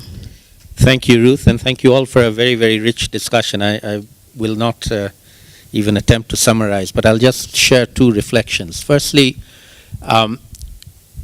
in my view, and Kenya is very much already up on this learning curve, we are all collectively across the globe, every single country is going to have to go up a learning curve in dealing with climate change. There's no escape. It's going to happen. We're going to have to deal with it. And Kenya is well on the way to going up the first few steps of that ladder or learning curve. And for me, the first few years of going up that ladder is essentially three things: capacity building, capacity building, capacity building, amongst all stakeholders, from politicians to government officials, to NGOs, to researchers, to training institutions and educational institutions who will then build in the long-term absorption of this new knowledge. And in terms of a more specific area of how do we both generate new knowledge through research and utilize that generated knowledge effectively, both at policymaking level as well as at practitioner level, something that you might want to think about, I'll just share an experience that we have recently done in Bangladesh. We identified roughly 100 institutions, public universities, private universities, research organizations, national and international, NGOs, even private sector, who do research on climate change. So a lot of people doing research. The quality is variable, from very poor to some good, most of it in the middle range of moderate. So what we did was we engaged with these stakeholders over a period of time, and we formed a consortium with about initially 20, just over 20 of them, and formed a platform called Gobeshona. Gobeshona, the word means research in Bangla. And we have a web portal called gobeshona.net, where we have uploaded now already in the last few months only, well over 700 publications on climate change in Bangladesh. So at least one place, if you're interested in climate change in Bangladesh, you can go there and you can get the names of these publications. We also upload information on ongoing research, which is voluntary. People have to tell us what they're doing, we then put it up. So PhD students or even master's students or postdocs, researchers who are doing research, actively we put up their information there. We also hold a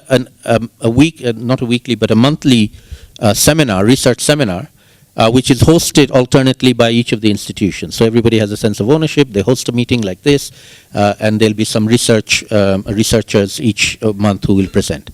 And then we have an annual event. We had the first one just last month, which is a 5-day event in which the first day is focused on building capacity of young researchers to encourage and enable them to publish in international peer-reviewed journals. So they know how to do research, but they don't publish in international peer-reviewed journals, which is sort of the gold standard for quality of research. If you don't publish in international journals, then it's not deemed globally to be of sufficiently high quality. For example, IPCC will not be able to cite it unless it's published in a international peer-reviewed journal. So it's about tips on how do you get it into an international journal, and we provided a number of them.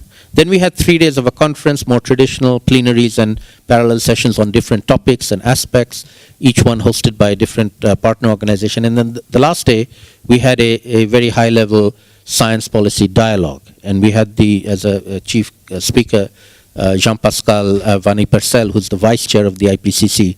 So we engage with government, scientific community, government on a regular basis. For the public-oriented, practitioner-oriented outreach, we work through media. So there are several television channels who do stories on the scientific research that's being conducted.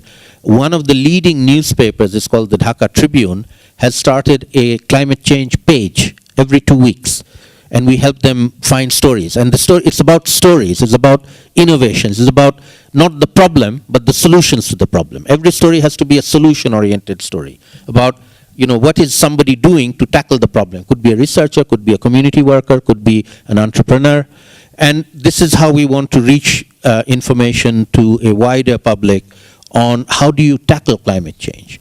And I would suggest it's something that you might want to think about. We'd be very happy to share more information about it. Thank you. Thank you. We very much appreciate, and something that comes into my mind is that I think for us in Kenya, outside, in addition to what you've mentioned, is also ensuring that we do continuous policy review.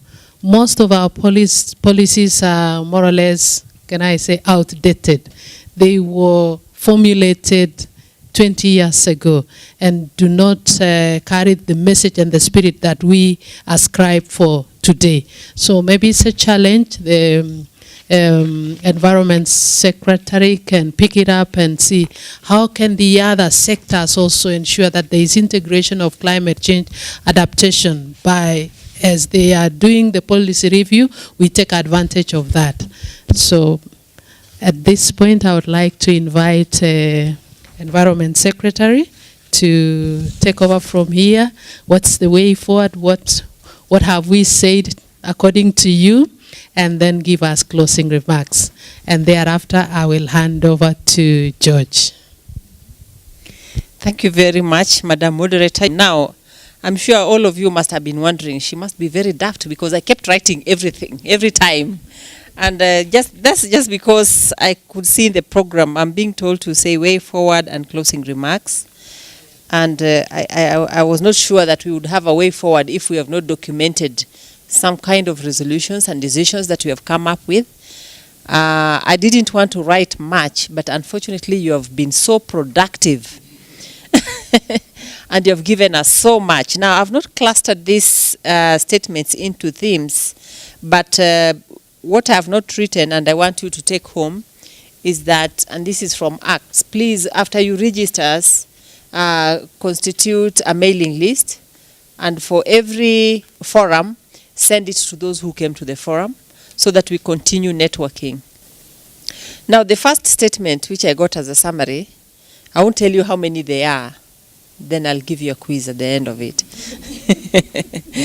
So be prepared for the exam. Professors, I hope you'll score. The first statement I have here is that adaptation to climate change is not an option or choice, but a condition, that conditional circumstances drive us to adapt to climate change, and therefore we really need to put much effort on that. Now, globally and regionally, Africa has prioritized adaptation to climate change.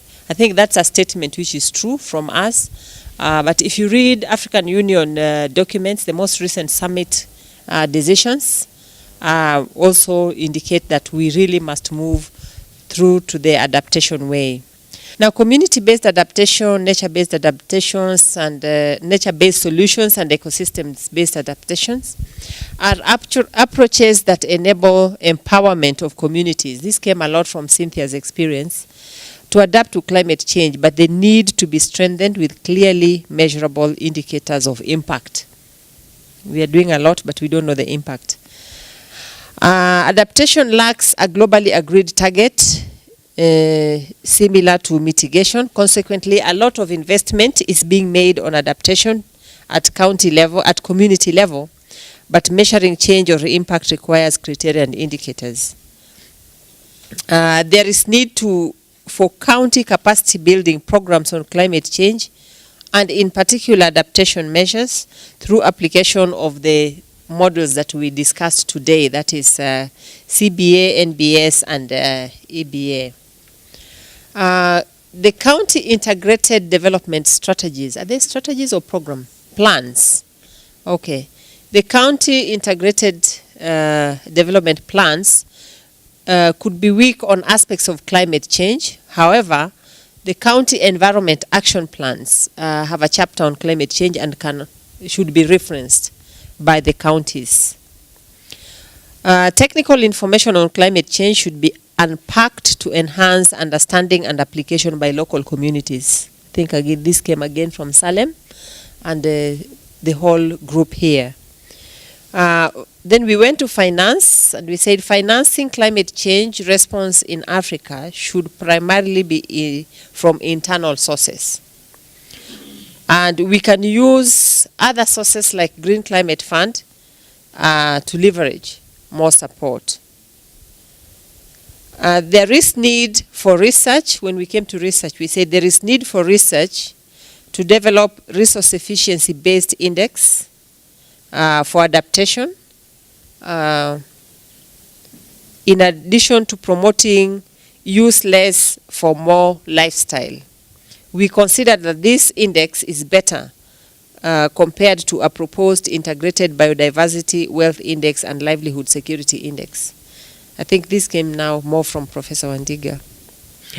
Africa should invest heavily in youth and develop their entrepreneurial skills on climate change, considering that Africa's population will be grow to almost 400 million in the next 20 years. Public education on climate change with a focus of women has the potential to spur adaptation. I think this was a statement that emerged from the table here. Climate change can benefit from multiple sources of knowledge and innovation, but Africa should observe production consumption costs that are typified with drudgery and innovate simple machinery and procedures to make the tasks easy. Examples were given of the shelling maize and rice planting. I think we need precision planters. And finally, we said that there should be a research-driven, inclusive internship program to support climate-based entrepreneurship, particularly by the youth, and encourage the private sector to support this type of program at a national scale. This should be supported by a strong financing commitment from the government to research. In addition, it should be augmented by systematic knowledge management and knowledge sharing platforms. We noted the encouraging provision of NACOTSI Act 2013 that requires 2% of our GDP to be allocated to research. Then finally, we also say that research should assess traditional climate prediction and adaptation practices, and this should inform policy. I think that is what we discussed. I didn't want to add about the Nganyi of Western Kenya who predict climate, and they can actually target hailstones to a particular corner of a sublocation. So my colleagues, ladies and gentlemen, we have done a wonderful work. And in terms of closing remarks, I think we have done very, very well. It's very gratifying that we are able to bring on board research, policy, and practice on issues of adaptation to climate change. And more so, the demographic structure of the participants is very encouraging. I like it when someone says, I'm a young person and I'm here. Wonderful. Because then you are telling us, you better exit and we'll take the responsibility. So thank you for allowing yourself to be our replacement. We are very happy about that. And it's very good that we are able to share knowledge in this informal setting. And we want to thank ACTS for coming up with this program that enables us to share. I would really strongly recommend that you had lots of work coming about, comments about private sector. And the bit that the private sector has not financed research, and if they want the results, they want it like as early as yesterday, makes it very, very difficult for a process-driven activity like research to be of interest to the private sector. But I do remember in the yesteryears when I was still an infant, there was a program through UNESCO where they had got a partnership between the academia and the industry. And they used to publish quite a bit. And what used to happen, I think, was that the academia would identify if there was a research problem in the industry, it was given to the academia and they researched and it went back to them. And that means the people who worked in the industry were actually in the went to the university as part of their studies. And I think that was a very good mechanism which we can still revitalize. And in making this statement, I'm trying to encourage ACTS to bring in the private sector. And the private sector does not mean Kenya Association of Manufacturers and KEPSA. It means these young people who are trying out climate innovations at Kenya Climate Innovation Center, at IHub, there are quite a number of entrepreneurship hubs now with the incubation. So we do hope that we will again have another opportunity to communicate in this kind of forum, and let us keep talking, let us share emails, let us share ideas. I think Kenya is a great country. We are front runners in many, but I want to encourage our colleague from Ethiopia. Just before coming here, I was at a forum by the University of Nairobi. They are also in another sector where they are actually now presenting primary research on adaptation. And they were saying that, I got the wind that from in Ethiopia, your green economy strategy, and I want to talk this because of Kwaba, you pick it up and take it to the ministry. The green economy strategy of Ethiopia, they have already set up an institution that will actually, which is very independent from the government and independent from the private sector, but it will enable implementation of that strategy by translating its targets into actual products and services. And I think that's a model that we can borrow. So we are not saying we want to benchmark in Ethiopia, because Kenyans are not very good in benchmarking, but but we need to learn from what Ethiopia has done, then we apply here in Kenya. Otherwise, thank you very much, and it is now my pleasure to close this session of the panel and hand over to the powerful moderator so that she can hand over to the institution. Thank you. Thank you very much. Now, my last question before I hand over to George. How do you feel? Just a small feedback. What's your feeling? You have sat here for 2 hours. Thank you very much for the session, first of all. I want to thank you. I feel that this was a very useful session where there were lots of good ideas contributed that can be taken forward. And I like the idea of taking these ideas into strategies and into plans, and then figuring out how you actually move those into actions. We can all plan, we can all strategize, but how do you act? So your feeling is that the process was... It's motivating. Okay, good. That's what I want to hear. Yeah. A feeling from this corner. Represent the elders. Your feeling. My name is Isaiah Sipisu. I'm a journalist. And my feeling is that this was a healthy discussion. And if we could move forward with what has been discussed, take it to another level, that will be helpful for the country and for the world. Good. One last opportunity. As the young will say, it was inspiring. Okay. And especially opening opportunity where we have a link between innovation and green jobs. Thanks. Over to you, George, and thank you very much for planning and for organizing and for bringing us together. We look forward to many more. Thank you, Ruth.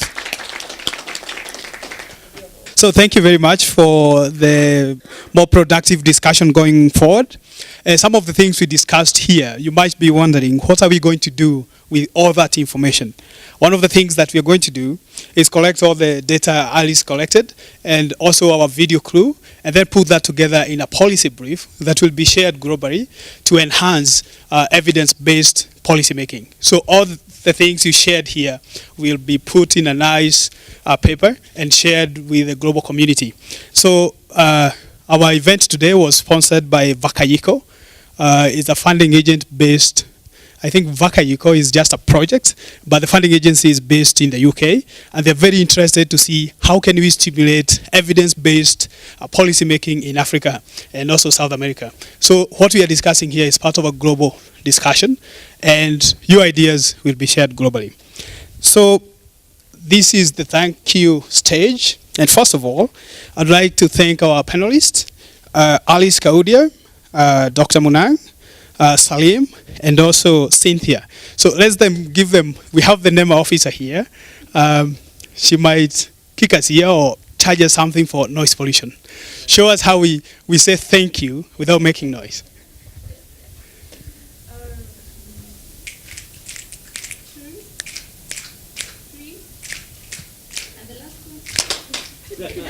Perfect. Thank you, Wangari, for that. The next person I would really like to thank is Ruth Mitei. Thank you very much for your moderation. And I have borrowed some few cues from what you did. So next time you see somebody imitating you, just keep quiet. Don't say it's your idea. So we do the same thing for Ruth.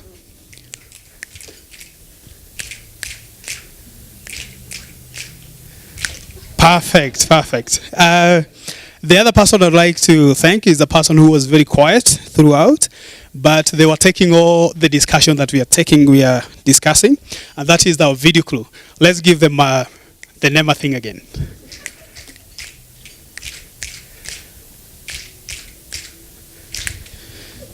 And the fourth person I'd like to thank is all the people who asked questions or participated in the discussion, and that is each and every one of you. So thank you very much. I don't know how you give it to yourself. All right, let's go for it.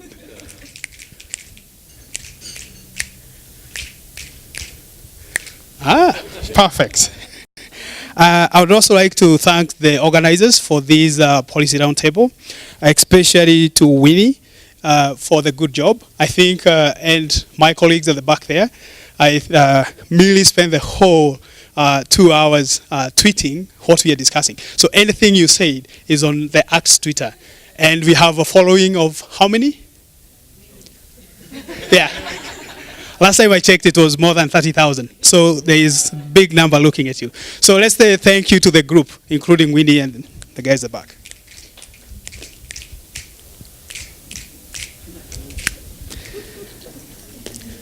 So thank you very much for this encouraging discussion. There is a certain group which is in-house. They are not particularly scientists. And one of them left. Her name is Florence. And yesterday she wrote me a very long email saying that we scientists or researchers do not communicate well what we do. And when she left, I thought, are we talking the science jargons again? And these are the journalists in the house. We have John and Isaiah. So let's appreciate them.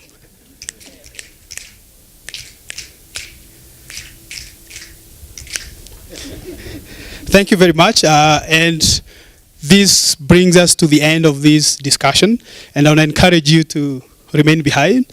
Some of the reasons for coming to these events is networking and talking to people you don't know.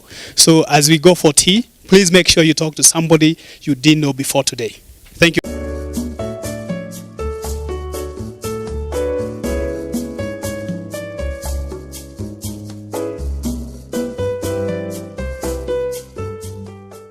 Today was a great day. I want to thank ACT. This is a wonderful opportunity for us who are the actors and the players in the climate resilience, climate adaptation, climate change in general, who should be able to participate in the country and making Kenya a better place. What stood out for me from this policy dialogue held today was the fact that one, policy is a key driver to whatever transformation that a country desires to achieve. That was very, very key. Based on what has been discussed today, key issues which come up is that indeed the different methodologies are very effective.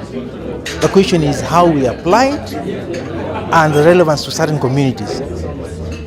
They proved positive results for a lot of case studies.